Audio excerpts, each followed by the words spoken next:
tayo today sa Surfing Cat. This is a beer bar and restaurant dito sa Makati Central Square. Ang dami nilang beers, guys. Look at that whole wall. More than 32 kinds of craft beers dyan sa fridge na yan. But tonight, sa dami ng mga beer dito, of course, hindi ko naman pwedeng matikman lahat yan. And of course, you know, I'm a fan of dark beers, mga stouts and dark lagers. So, ang pipiliin kong una is yung kanilang Imperial Stout. Okay, game, Justin. Labas mo na yung Imperial Stout natin.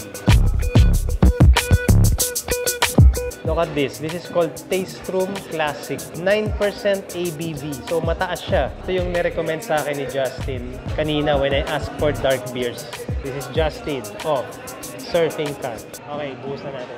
Ikaw magbubuhos? Sige, game.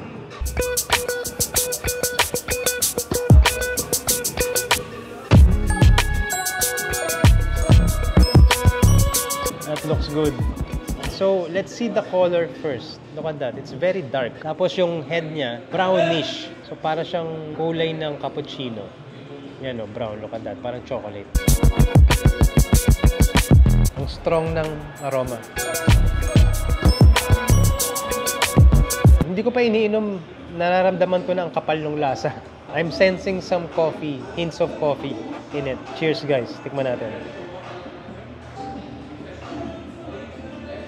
It almost feels like you're drinking coffee. Can you imagine pag umiinom ka ng kape na matapang kapeng barako, hinaluan mo ng beer. Ganun ang lasa ng Imperial Stout. That's what it tastes like. It's very good. I like it.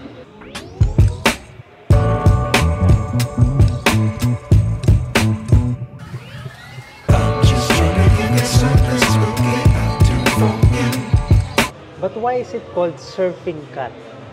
I don't know. I have no idea. Ang best seller daw nila dito is something called Longjing tea. Tama ba yung pronunciation ko? Longjing. So the best seller daw dito is something called Westlake Longjing tea. It's a pilsner pero gawa siya sa tsaa. After ko maubos itong Imperial Stout, titikman natin itong Longjing tea pilsner. What's the other one? Can I see? Oh, nakakan. Dalawa lang yung stout dito sa Surfing Cat. The first one is the K100. Ito yung in-order ko. Ito yung iniinom ko right now. The other one is called Beerful Cake. So, lasa daw siyang chocolate cake and coffee. Look at that. Probably next time, pagbalik ko dito, ito naman titigman ko.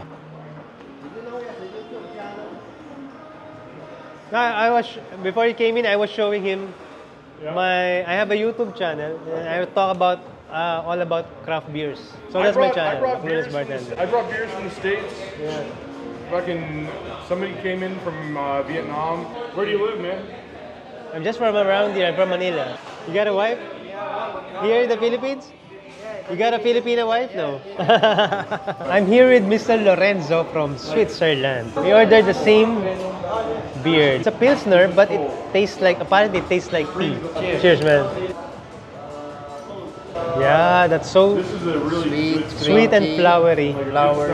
Your brain is expecting something else, but when you taste it, I feel and I taste and I sense the floweriness of it. So the Pilsner is good color, good consistency. Look at the foam. It's good for a summer day, Sunday afternoon. Too bad we cannot read the labels. What does it say? We don't know. Too bad we can't read it. Karamihan ng mga beer dito sa Surfing Cat are Chinese craft beers. They import it directly from China and they're very unique. Yung flight beer nila is their way of having you taste the different kinds of beers and ciders that you can order here. Let's try it. Can you tell me kung ano to mga to? This is berry bubblegum, yellow peach IPA, cider, red grapes. Okay. Yan. So binigyan tayo ng flight. Tikman muna natin kung ano yung mga lasa nitong mga to. Okay, let's start with the two ciders. Alright. Tamis siya. Para kang uminom ng grape juice. This is also cider. It's called Lemon Pengguang. It's also made from flowers. Oh, may bitterness siya ng konti. This one naman, this is the IPA. Yellow Peach IPA. Oh, that's nice. Ibang lasa nito. This is unlike any IPA na natikman ko na. This is so different. Feels like kinda like you're drinking soft drinks. Okay, so far I'm liking this IPA. It's so refreshing. Hindi siya mapait at all. Hindi siya mahirap inumin. And then, the fourth one, siya yung pinaka-dark ng kulay. Although, pag tinapat sa ilaw, it looks reddish. Parang may hint pa nga ng purplish. Very bubblegum IPA. By the way, itong pinatikim sa akin na the flight na ito, itong 4 na glasses, ito yung mga galing dun sa top nila. Meron sila ditong top. Tastes like really bubblegum. Matamis siya. Meron pang isang dumating. Naglabas pa na isa si Justin. Jasmine melon with cantaloupe. This is also cider. Sobrang interesting ng mga flavors ng beers and ciders nila, guys.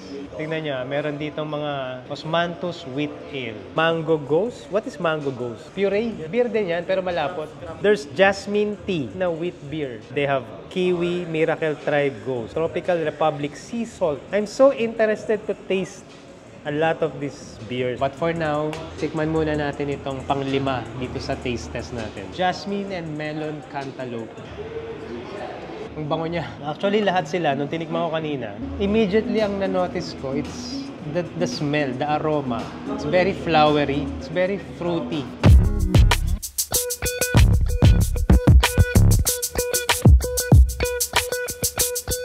Anyway,